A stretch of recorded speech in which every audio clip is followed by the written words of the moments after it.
English Fairytales, collected by Joseph Jacobs. Chapter 1. Tom Tit Tot. Once upon a time there was a woman, and she baked 5 pies.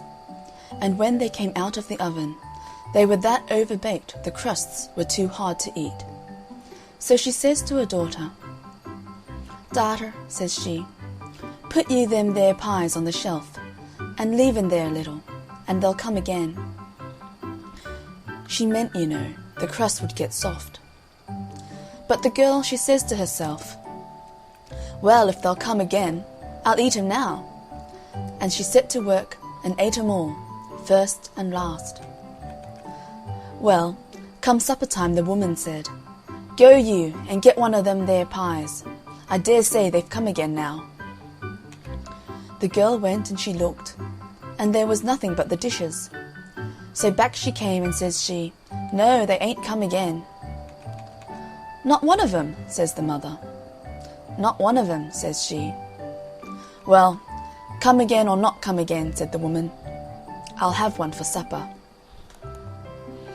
"But you can't if they ain't come," said the girl. "But I can," says she. "Go you and bring the best of 'em." "Best or worst," says the girl, "I've ate 'em all, and you can't have one till that's come again." Well, the woman she was done, and she took her spinning to the door to spin, and as she span, she sang. "My daughter ate five pies today. My daughter ate five pies today." The king was coming down the street, and he heard her sing, but what she sang he couldn't hear, so he stopped and said, "What was that you were singing, my good woman?"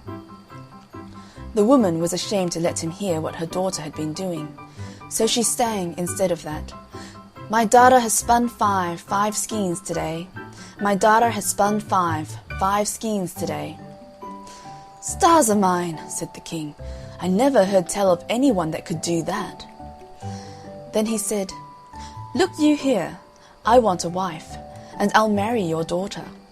But look you here," says he, 11 months out of the year, she shall have all she likes to eat, and all the gowns she likes to get, and all the company she likes to keep. But the last month of the year she'll have to spin 5 skeins every day, and if she don't, I shall kill her." "All right," says the woman, for she thought what a grand marriage that was, and as for the 5 skeins, when the time came, there'd be plenty of ways of getting out of it, and likely as he'd have forgotten all about it.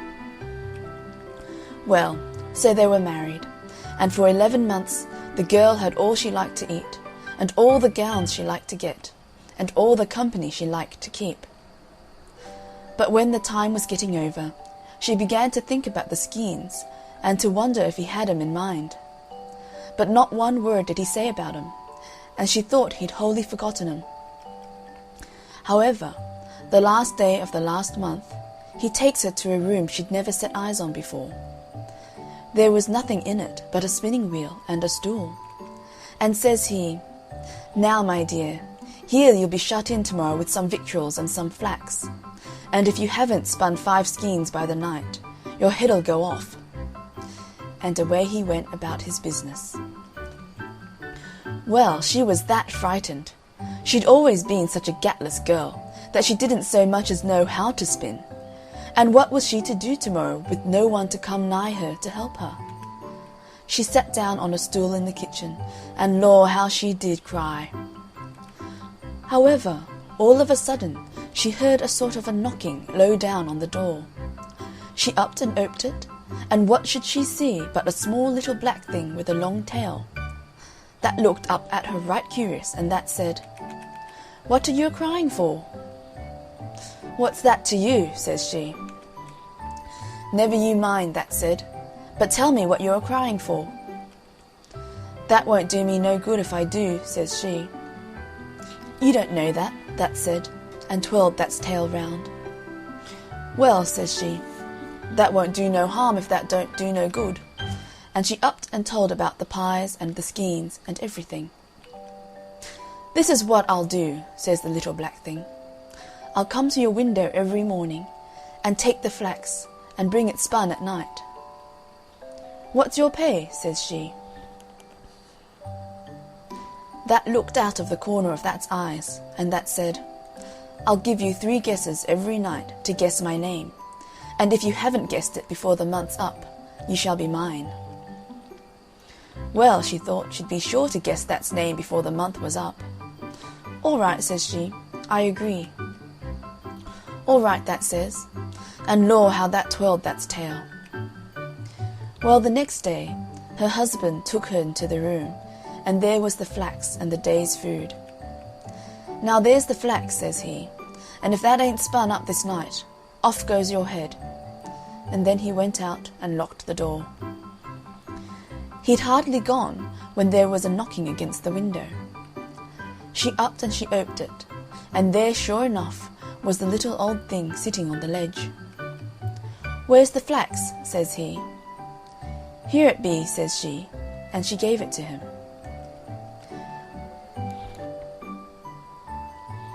Well, come the evening, a knocking came again to the window. She upped and she oped it, and there was the little old thing with 5 skeins of flax on his arm. "Here it be," says he, and he gave it to her. "Now what's my name?" says he. "What, is that Bill?" says she. "No, that ain't," says he, and he twirled his tail. "Is that Ned?" says she. "No, that ain't," says he, and he twirled his tail. "Well, is that Mark?" says she. "No, that ain't," says he, and he twirled his tail harder, and away he flew. Well, when her husband came in, there were the 5 skeins ready for him. "I see I shan't have to kill you tonight, my dear," says he. "You'll have your food and your flax in the morning," says he, and away he goes. Well, every day the flax and the food were brought, and every day that there little black impet used to come mornings and evenings. And all the day the girl sat trying to think of names to say to it when it came at night. But she never hit on the right one. And as it got towards the end of the month, the impet began to look so maliceful, and that twirled That's tail faster and faster each time she gave a guess. At last it came to the last day but one. The impet came at night, along with the 5 skeins, and That said, "What, ain't you got my name yet?" "Is that Nicodemus?" says she. "No, 'tain't," That says. "Is that Samuel?" says she. "No, 'tain't," That says. "Oh, well, is that Methusalem?" says she. "No, 'tain't that neither," That says.